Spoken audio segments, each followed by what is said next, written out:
కొంతమందియే శ్రమపడుచుండగా చింతయలేని క్రైస్తవులందరిన్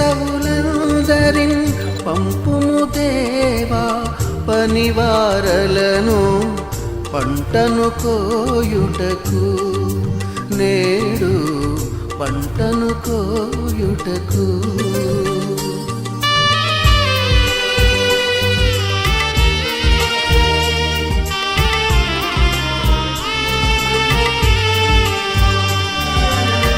నాగలి మీద చేయిని వేసి వెనుకకు చూడక సాగడి వారిని, భారము కలిగి సువార్త గింజలు దున్నిన ఎదలో చల్లెడి వారిని, దున్నిన ఎదలో చల్లెడి వారిని.